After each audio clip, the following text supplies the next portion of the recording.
Prologue, The Curse Unbound. Location, the hollow tombs, beneath the world's spine. They buried him beneath the mountain, in a tomb sealed with 7 runes and a single lie. The earth here was not soil, but the calcified breath of dead gods, blackened ribs of stone arching like a petrified beast's gullet. The runes carved into the obsidian sarcophagus pulsed faintly, their light dimming with each passing century. A king's mercy, the priests had called it. But mercy was never the intent. Valtor, once a kingbreaker, now a whisper in the dark, dreamed in chains of fire and frost. His body was a relic, rusted armor fused to flesh, crowned with the antlers of a long-extinct stag, its bone yellowed with age. His heart, once mortal, had been torn from him in the last war of the Pale Dawn, replaced by a shard of something older than time. A splinter of the hollow star, the first wound in the veil. Neither dead nor living, he became the first of the hollowborn, cursed to remember every death he dealt. Every scream. Every final breath. They echoed in him, a chorus of the slain. And then, the veil fractured. The runes shattered like brittle bone. The mountain groaned. And from the abyss rose a silhouette of rusted armor, bone-crowned and ash-skinned. His voice, when it came, was not a sound, but a vibration in the marrow of the world. The gods sealed me in stone. Man sealed me in memory. I will unseal both. Above, the first snow of the dying age began to fall. Chapter 1, The March of Silence. Location, the ruined south, bare fields. The dead do not scream. They remember. Valtor's legion rose from the forgotten barrows, soldiers of 100 forgotten wars, now revenants clad in iron soil. Their armor was not worn, but grown, a second skeleton of rust and thorns. Farmers woke to frostbitten fields and found bones tilling the earth with broken blades. The crows did not follow them. Even carrion knew better than to feast on hollowborn flesh. No drums beat in the warlord's army. No horns sounded. Only silence followed him, a slow, creeping hush that swallowed even the wind. A scout, half mad with frostbite, stumbled into Emberfast's gates, his lips cracked with words he could barely force out. They don't eat. They don't sleep. They just move. And with each step Valtor took, the land darkened. Rivers thickened like clotting blood. Trees bent as if under invisible hands. The air grew thin, starved. His presence was a wound upon the world, and the world was bleeding. Chapter 2, The Pact of Bone and Blood. Location, the Citadel of Shards, Mirror Hall. The Pale Oracle was waiting. The Mirror Hall was not a place of glass, but of memory, 1,000 fractured reflections of lives half-lived, shimmering like oil on water. The Oracle itself was a thing of teeth and whispers, its body a shifting tapestry of stolen faces. It fed on forgotten names, and Valtor had many to offer. He did not come with gold. Nor worship. He came with memory. When his gauntlet touched the nearest mirror, the vision erupted. A boy named Lorik, dark-haired and sharp-eyed, standing before the First Order's altar. Betrayal in the name of peace. A knife in the dark. His death, no, his sacrifice, fueled the rite that sealed the veil's first rift. An age of peace bought with a lie. The oracle's voice was the sound of pages burning. Garrick. A name. A key. The son of the phoenix and the veil's chosen. Burn him and the cycle breaks. Valtor did not smile. He did not nod in gratitude. A pact sealed not in trust, but in vengeance needed no ceremony. Chapter 3, Hollow Kings. Location, Blackspire, Throne of Cinders. Blackspire was not a fortress, but a corpse, a dead titan's spine jutting from the earth, its ribs forming arches where banners of flayed skin still hung. The revenant cohort waited. Once, they had been warriors. Heroes. Martyrs. Now, they were remnants, twisted things of rust and regret, kneeling not out of loyalty, but recognition. They were like him. Forgotten. Hollow. Valtor named them Hollow Kings, and to each, he gave a relic of the old world, corrupted and reborn. A flail forged from Elir's ribs, still weeping ghost fire. A crown woven of widow steel, its points jagged like a widow's grief. A banner stitched from the skin of prophets, their final visions still screaming in the threads. To the dead, he spoke. You were weapons once.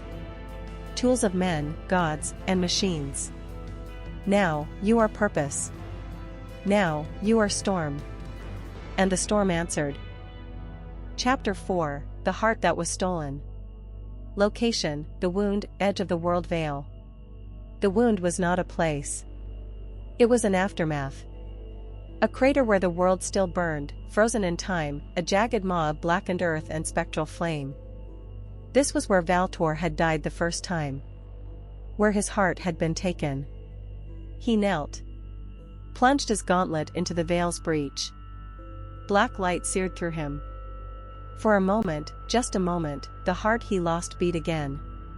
He did not smile. Behind him, unseen, or so he thought, Garrick watched from the shadows, Ashbrand trembling in his grip. Two cursed sons of two broken legacies, neither ready for what came next. You hate the world, Garrick whispered. Valtor's answer was a breath, a blade, a truth. No. I remember it. And from the veil's wound, something ancient awakened. Chapter 5, The Ashen Covenant. Location, the Ghost Plains, ruins of Islandcar. The dead city breathed. Islandcar had been a metropolis of scholars before the pale dawn, now a graveyard of leaning spires and shattered obsidian libraries. The air smelled of burnt parchment and old blood. Here, Valtor sought the Ashen Covenant, the last pact of the Hollow Kings before their fall. Garrick followed, though neither spoke of it. Beneath the ruins, they found the Oath Well, a pool of liquid shadow where the Hollow Kings had once sworn their final vows. The reflections in the water were wrong. They moved on their own. Valtor dipped his gauntlet into the darkness. The well screamed. From the depths emerged a figure, a Hollow King not yet risen, his armor fused to his bones, his voice the crackle of dying embers.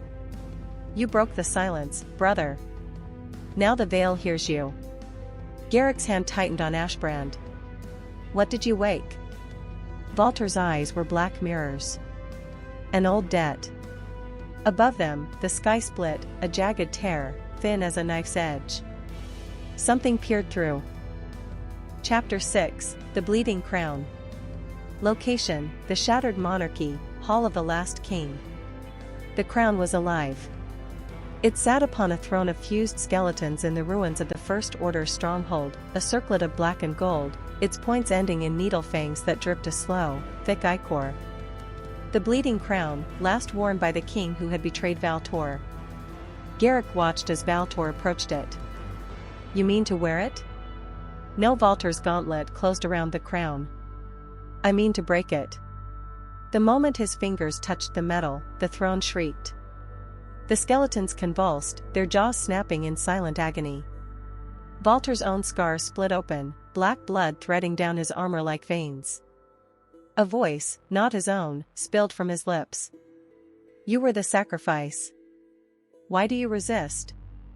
Garrick lunged, Ashbrand flashing, but the crown was already crumbling, its poison seeping into the earth. The floor trembled.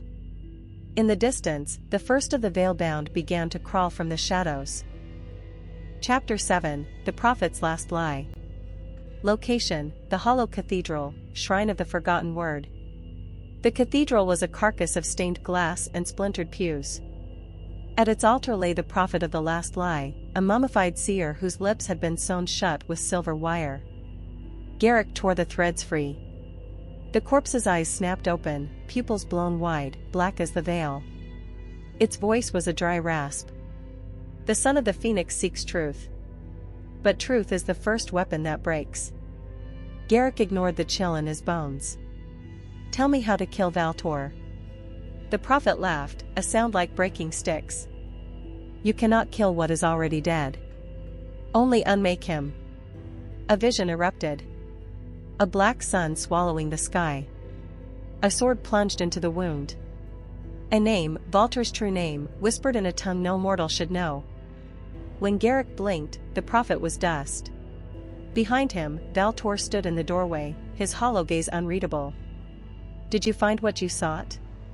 Garrick lied. No. Chapter 8, The Hollow Star. Location, the Veil's Maw, threshold of the abyss. The sky was bleeding. The wound had widened, a jagged rift where the fabric of the world peeled back like burnt skin.